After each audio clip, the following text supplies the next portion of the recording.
Le délégué général de COP de France est mon invité ce matin. Bonjour Pascal Vinet. Bonjour. Tout d'abord, place à l'actualité. François Hollande a annoncé hier à la télévision française qu'il ne briguerait pas un deuxième mandat en vue de l'élection présidentielle de 2017.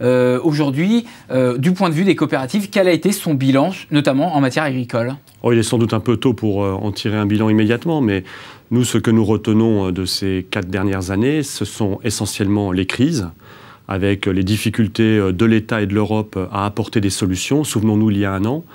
Nous retenons également les démarches qui ont été engagées vis-à-vis des entreprises, notamment vis-à-vis du pacte de responsabilité, et en regrettant, pour ce qui nous concerne, le fait que ce pacte s'applique très peu aux coopératives, parce que l'outil utilisé est l'impôt sur les sociétés. Nous avons un problème de mise en œuvre du CICE.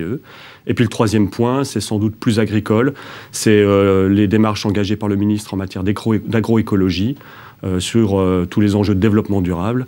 Et là, nous partageons cette démarche parce que nous pensons que c'est important que l'agriculture soit économique, environnementale et sociétale. Vous disiez, effectivement, qu'il était encore trop tôt pour tirer le bilan du quinquennat François Hollande. Cela dit, par rapport à ses prédécesseurs, qu'est-ce qui vous a marqué le plus dans son quinquennat ? Moi, ce qui m'a marqué le plus, c'est effectivement cette difficulté à gérer les crises pour l'agriculture. On a l'impression d'être arrivé au bout d'un cycle, de voir un État en grande difficulté face à la situation agricole, demandant aux entreprises de se substituer à sa capacité d'action, notamment l'année dernière, en nous demandant de relever des prix que nous étions d'ailleurs incapables de faire compte tenu du contexte européen. Parce qu'on oublie trop souvent qu'en agriculture, ce qui est le marché sur lequel nous travaillons est un marché européen. Le marché unique est un marché européen. Avec notamment la politique agricole commune. Exactement. Et aujourd'hui, la concurrence que nous vivons est une concurrence essentiellement européenne. Et donc, nous avons besoin de compétitivité. Et je crois que s'il faut retenir quelque chose de ces 4 à 5 dernières années, c'est le mot compétitivité. L'agriculture française, comme l'ensemble de l'industrie française, d'ailleurs comme toute l'industrie française, a besoin de compétitivité pour résister à la concurrence et pour créer de l'emploi et de l'activité pour nos concitoyens. Autre sujet, mais toujours sur la politique, François Fillon qui a remporté la primaire donc, de la droite et du centre, est notamment favorable à un rapprochement avec la Russie de Vladimir Poutine. Or, on sait que les agriculteurs laitiers cet été ont rencontré des difficultés. Parmi les sujets notamment évoqués dans ces difficultés, c'était l'embargo russe suite à la crise ukrainienne. Comment vous percevez ce rapprochement souhaité par François Fillon en tant que patron de COP de France ? Ce qui est certain, c'est que l'embargo russe a pesé sur beaucoup de filières. Les filières laitières, mais aussi la filière porcine.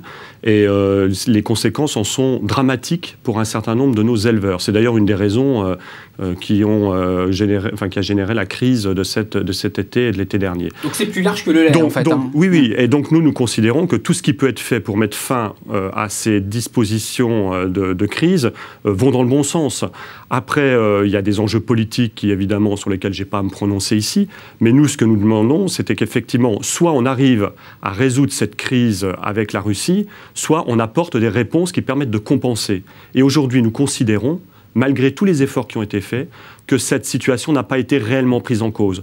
Il y a eu des décisions politiques qui ont été prises, les agriculteurs ont été mis au pied du mur, et ils n'ont pas été et personne, finalement, n'a vraiment pris la mesure des conséquences sur les agriculteurs. Et la Russie, ça représente quoi dans les ventes de lait françaises, dans la filière porcine également ? Ça représente des volumes importants, et dans la filière laitière, c'est un peu plus marginal, mais ceci dit, il suffit de regarder l'impact sur la filière. Vous savez, sur le marché mondial, quelques pourcents génèrent des effets extrêmement importants. C'est un peu l'effet papillon.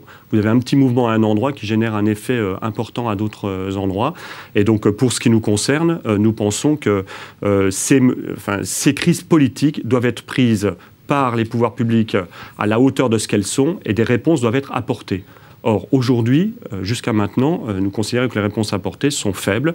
Alors, grâce au ciel, si j'ose dire, le marché chinois en matière laitière s'ouvre à nouveau, donc les prix se retrouvent un petit peu à la hausse. Il y a des nouveaux relais. Demain, nous pensons que pour les éleveurs laitiers, les prix devraient être meilleurs qu'ils n'ont été au cours de ces 2 dernières années, espérons-le, mais il est clair que l'impact du marché mondial sur nos filières est absolument central. Quelque chose a sonné dans mon oreille tout à l'heure quand vous avez parlé. Vous parliez de la fin d'un cycle et puis après, un petit peu après, vous parliez également d'un contexte européen pour l'agriculture française. Oui.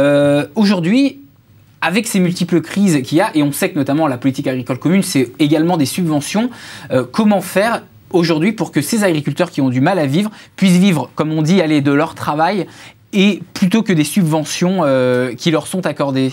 Eh bien, quelle politique il faut justement? Tout d'abord, nous pensons qu'il faut remettre l'économie au cœur des enjeux agricoles. C'est avant tout de l'économie, vous nous dites? Non, oui, il faut remettre de l'économie au cœur des enjeux agricoles. On a sans doute trop oublié que l'agriculture est avant tout un enjeu économique. C'est aussi un enjeu de souveraineté alimentaire, ne pas être trop dépendant du reste du monde. Oui, bien sûr, mais nous sommes mis en concurrence avec des grands partenaires qui aujourd'hui sont dans une position très offensive. Donc il faut être compétitif, il faut mettre l'économie au cœur de nos enjeux, et puis il faut qu'on ait des outils, notamment à l'échelle européenne, qui permettent de mieux stabiliser les marchés et de mieux protéger nos agriculteurs des grandes variations, notamment de la volatilité des prix ou des grandes crises climatiques comme celles que nous avons pu vivre dans les céréales. Et qu'est-ce qui tire les prix vers le bas aujourd'hui? Par exemple, le prix du lait, on a bien vu, ils n'arrivent plus à en vivre. Qu'est-ce qui tire aujourd'hui les prix vers le bas? C'est des effets de volume qui peuvent peser sur le marché international, qui peuvent peser sur le marché national, qui font que lorsque vous avez trop de volume, bien les prix baissent. C'est vraiment des marchés de matières premières, et donc il faut pouvoir